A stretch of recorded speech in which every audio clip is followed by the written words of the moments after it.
జరిగింది. ఆ CC footage సాయంత్రం 6ంటికి వెళ్ళినప్పుడు నేను చూశాను. దాంట్లో కొవ్వూరు దగ్గర ఆయన ఉన్నట్టుగా బండి మీద ఒక సీసీటీవీ ఫుటేజ్ చూపించారు. దాంట్లో కాల్ ఆల్చి ఒక సిగ్నల్ లైటు వెలుగుతూ ఉంది. రెండో క్లిప్పింగ్ మొదటిసారి చూపించినప్పుడు ఇలాగా పాస్ అయిపోయింది, వెనక నుంచి పొగ వస్తుంది. ఇదేనండి యాక్సిడెంట్, ఇక్కడే పడిపోయారండి, అదే పొగ అండి అని చెప్తారు. అక్కడ ఉన్న కొంత 2-3 తెలుగుదేశం నాయకులు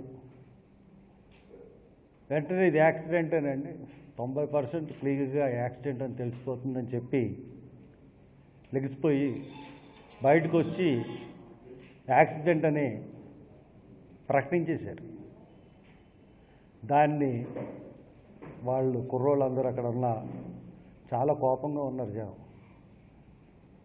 వాళ్ళు కొట్టినంత పని చేస్తే ఆయన పారిపోయాడు. నేను క్లియర్గా చూసిన తర్వాత పోలీసులకి చెప్పాను, ఐఎమ్ నాట్ సాటిస్ఫైడ్. ఈ క్లిప్ బట్టి యాక్సిడెంట్ని ఎలా చెప్పగలరు?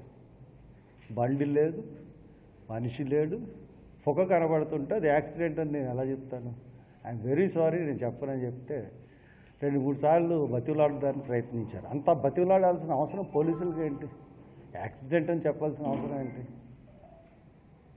నేను ఒప్పుకోలేదు. బయటకు వచ్చి నేను క్లియర్గా అనౌన్స్ చేశాను, ఇది యాక్సిడెంట్ మటుకు కాదు. యాక్సిడెంట్ అని నమ్మించడానికి పోలీసులు ఎందుకు ప్రయత్నిస్తున్నారో అర్థం అవ్వట్లేదు. ఖచ్చితంగా హత్య ఉంటుంది అని చెప్పాను. తర్వాత రాత్రి ఇంకో సీసీ ఫుటేజ్ రిలీజ్ చేశారు. దాంట్లో బండి జస్ట్ అలాగే కిందకి వెళ్ళిపోతున్నట్టుగా ఉంది. కిందకి వెళ్ళిపోతున్నట్టుగా ఉంటే దాని తర్వాత క్లిప్పింగ్ ఉంది. నేను అన్నాను, వెంటనే అది పోస్టింగ్ చూసిన వెంటనే డీజీపీ ఆఫీస్ నుంచి ఇది రిలీజ్ చేశారని చెప్పారు. వెంటనే అన్నాను, దీనికి ఈ క్లిప్పింగ్కి ముందు 1 నిమిషం కానీ 30 సెకండ్లు కానీ ఏం జరిగిందన్న క్లిప్పింగ్ వస్తే ఇది యాక్సిడెంట్ అని నమ్మచ్చు, లేకపోతే ఇది యాక్సిడెంట్ అని నమ్మడానికి లేదు. ఇంకోటి ఏంటి, కొవ్వూరు దగ్గర ఆ యొక్క బండికి సిగ్నల్ లైట్ మీదే వస్తున్నాడు ఆయన. ఇక్కడ బండి హెడ్ లైట్ వెలుగుతా కిందకి వెళ్ళిపోయినట్టు ఉంది. ఈ 2 విషయాలు అనుమానానికి దారితీసినాయి. ఇక్కడి నుంచి ఇక డ్రామా బిగినైందండి. పోలీసుల డ్రామా అంటే ప్రభుత్వ డ్రామా.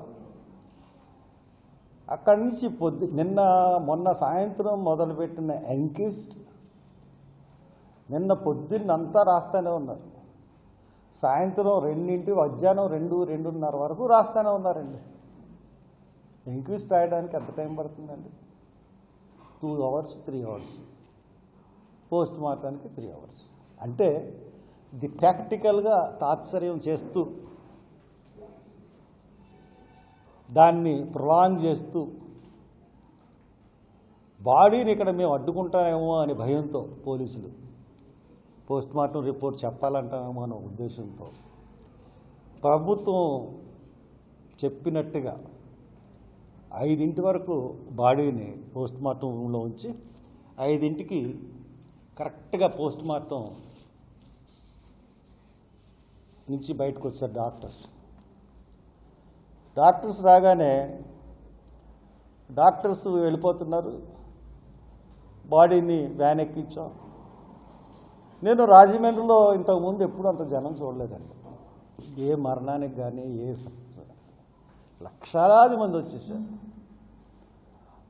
ఆ ఊపికి నిజంగా నేను ముఖ్యంగా పోలీసులు కోఆపరేట్ చేయకపోతే అక్కడ పోలీసులు అన్న వాళ్ళు ఎవరో మిగలరు.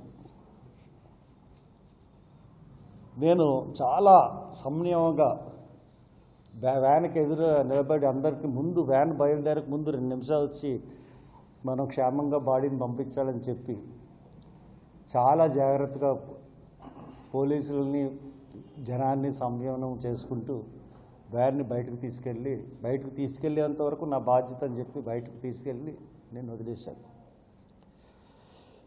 సరే, నా సంశయాలు ఇదేంటి హత్య కాదా?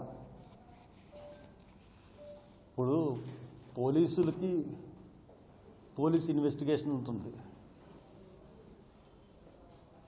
జర్నలిస్టుల యొక్క ఇన్వెస్టిగేషన్ ఉంటుంది, నాకు నా సొంత ఇన్వెస్టిగేషన్ కూడా ఉంటుంది. దాని ప్రకారం ఇది బొమ్మాటికి హత్యే.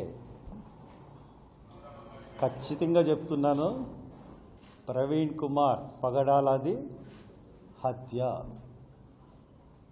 పోలీసులకు తెలుసు, డాక్టర్లకు తెలుసు, ఖచ్చితంగా ఇది హత్యే. అతన్ని చంపేశారు, అతను హతసాక్షి అయిపోయాడు. ఇది మీరేదో అనుకుంటున్నారేమో, ఇక్కడ కేసుని మేనేజ్ చేస్తామని ప్రభుత్వం అనుకుంటుందేమో. మీకు ప్రభుత్వానికి హెచ్చరిస్తున్నాను, ఈ మనిషి 2 రాష్ట్రాలకి సంబంధించిన మనిషి. మీకు తెలుసు నా సంగతి. ఒక శవాన్ని పూడ్చిపెట్టిన 6 నెలలకి మళ్ళీ పోస్ట్మార్టం చేసి పూడ్చిపెట్టిన శవాన్ని 6 నెలల తర్వాత తీయించి మళ్ళీ రీపోస్ట్మార్టం చేసిన మనిషిని నేను. ఇప్పుడు డాక్టర్లు చెప్తున్నాను, మీరేమన్నా తప్పుడు రిపోర్ట్ ఇస్తే మళ్ళీ హైదరాబాద్లో కాంగ్రెస్ ప్రభుత్వం ఉంది, రాహుల్ గాంధీ దృష్టికి తీసుకెళ్తాను, నిష్పక్షపాతంగా అక్కడ పోస్ట్మార్టం జరిపిస్తాను. కాబట్టి డాక్టర్స్ ఖచ్చితంగా నిష్పక్షపాతంగా రిపోర్ట్ ఇవ్వండి. ఎవరికి తలగొచ్చినా మీ ఉద్యోగాలు పోతాయి. ఖచ్చితంగా ఏ మాత్రం తేడా వచ్చినా రీపోస్ట్మార్టం జరుగుతుంది. రీఇన్వెస్టిగేషన్ మళ్ళీ తెలంగాణ ప్రభుత్వంతో కూడా చేయిస్తాను, పోలీసులు తప్పుడు ఇన్వెస్టిగేషన్ చేస్తే. కాబట్టి అతను అంత్యక్రియలు ఇంకా జరగలేదు, సాయంత్రం 4 గంటలకు జరుగుతాయి. కాబట్టి అందు గురించే నేను మీ ప్రెస్ మీట్ పెట్టాను. ఇది హత్య అని చెప్పడానికే ప్రెస్ మీట్ పెట్టాను. గవర్నమెంట్ కూడా చెప్తున్నాను, నిన్న వచ్చిన జనం ఒక ప్రవీణ్ పగడాల మీరు చంపేశారు, ప్రభుత్వం చంపేసిందో ఎవరు చంపేశారో చంపేశారు, దానికి నిరసనగానే కాకుండా, లేదంటే హర్ష్ కుమార్ నాయకత్వం చూసి కాకుండా, దళితుల్లోనూ క్రైస్తవుల్లో ఉన్న యొక్క వ్యధ, బాధ, ఆక్రోశం ఇవన్నీ కలిపి నిన్నంత జనం వచ్చారు.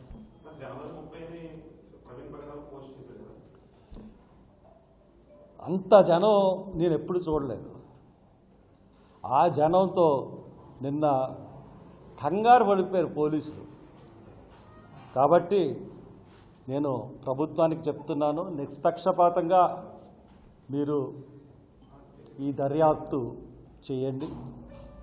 చేసి ప్రైమరీ రిపోర్ట్ రావాలంటే 2-3 డేస్ పడుతుంది జనరల్గా. కానీ ఒక 6-7 గంటల్లో కూడా ప్రైమరీ రిపోర్ట్ ఇవ్వచ్చు. కానీ ఇది క్రూషియల్ కేసు కాబట్టి, సెన్సేషనల్ కేసు కాబట్టి 2-3 రోజుల్లో ప్రాథమిక రిపోర్ట్ ఇవ్వండి. తర్వాత 3 వారాలు 4 వారాల్లో FSLC report, forensic science laboratory report కూడా ఇవ్వండి. ఖచ్చితంగా ఇది హత్య. మీరు దాని ప్రకారం ఇస్తారో మరి ఏ రకంగా ఇస్తారో అన్నది మేము చూస్తూ ఉంటాం. మీరు తప్పుదోవ పెట్టించారంటే మటుకు అందరూ ఇరుక్కుంటారు. నేను ఇక్కడ ఉన్నాను, నేను ఊరుకునే మనిషిని కాదు, లొంగే మనిషిని కాదు, మీకు తెలుసు అందరికీ. కాబట్టి దాని ప్రకారం ఫాలో అవ్వమని నేను అందరికీ తెలియజేస్తాను. Any questions? షఫియో అతను ఎవరైతే పోస్ట్ పెట్టారో అతను ఇక్కడికి వచ్చి చాలా బాధపడ్డారు. ఇద్దరు ఫ్రెండ్స్. ఎందుకు మరి ఇప్పుడు ఇది అతను చంపాడా లేకపోతే ఇంకోటి చంపారా, ఎవరు చంపారా అన్నది తేల్చవలసింది ఎవరండి? అది హత్య అని నేను చెప్తున్నాను. అది ఎవరు చేశారు? ఉగ్రవాదులు, జిహాద్ అని ఉగ్రవాదులు చేశారా, లేకపోతే మరి ఆయన చాలామంది మీద బైబిల్ గురించి చెప్తూ హిందూ మతోన్మాదులకి కూడా ఆయన టార్గెట్ అయ్యాడు. ఇటు ముస్లిం మతోన్మాదులు ఆయన్ని చంపడానికి ప్రయత్నించారా, హిందూ మతోన్మాదులు ఆయన్ని చంపడానికి ప్రయత్నించారా, లేకపోతే క్రైస్తవుల్లోని ఎదిగిపోతున్నాడని చెప్పేసి ఎవరైనా మిషనరీ చేయించాడా అన్నది దర్యాప్తు చేసి తేల్చాల్సింది ప్రభుత్వం. కానీ ఇది హత్య అని నేను చెప్తున్నాను.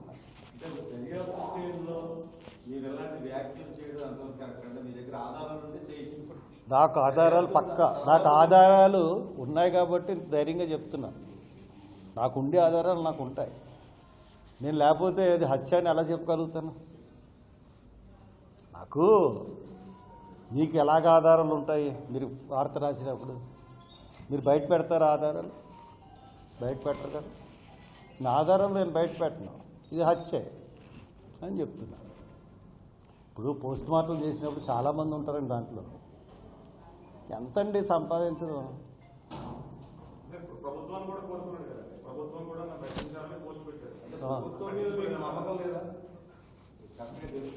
ఈ ప్రభుత్వం మీద అసలు నమ్మకం లేదండి. ఈ కూటమి ప్రభుత్వం మీద అసలు నమ్మకం లేదు. దానికి తార్కాణం ఏంటంటే, మొన్న మే 29 ఈ గవర్నమెంట్ గద్దెనెక్కకముందు మే 29 మే 2024లో రాజ్ సంపత్ అని చెప్పి ఎన్ఎస్సీ నేషనల్ కోఆర్డినేటర్ని అతి దారుణంగా హిందూపూర్లో చంపేశారండి. దారుణంగా, అతి దారుణంగా ముక్కల కింద నరికేశారు. దానికి రాహుల్ గాంధీ కూడా మనుషులు పంపించాడు. చాలా పెద్ద పెద్ద నాయకులు కాంగ్రెస్ నుంచి వచ్చి చేశారు. అతను కేరళలో ఉంటే కేరళ నుంచి పోలీసులు రప్పించి అంచుమించు పోలీసులు అప్పగించి చంపేశారు.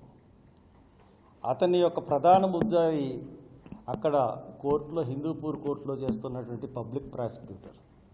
అతన్ని ఈ కూటమి ప్రభుత్వం ఈ రోజు వరకు కూడా పట్టుకోలేదండి. ఈ రోజు వరకు కూడా అరెస్ట్ చూపించలేదు అతన్ని. ఎందుకంటే ప్రభుత్వంలోని ఎవరైతే గవర్నర్ అడ్వకేట్ జనరల్ ఉన్నారో అతను సన్నిహితుడు అంట. అందు గురించి అని చెప్పి ఈ ప్రభుత్వం అతన్ని కాపు కాస్తుంది. ఇంకోటి నేను చెప్తా ఉన్నాను, ఇంతసేపు ఎప్పుడు చూసిన తెలుగుదేశం మీద ఎందుకు గౌరవం ఎంతగా ఎందుకు లేదంటే, వాళ్ళ కేసులన్నీ ఏం కేసులండి? సోషల్ మీడియాలో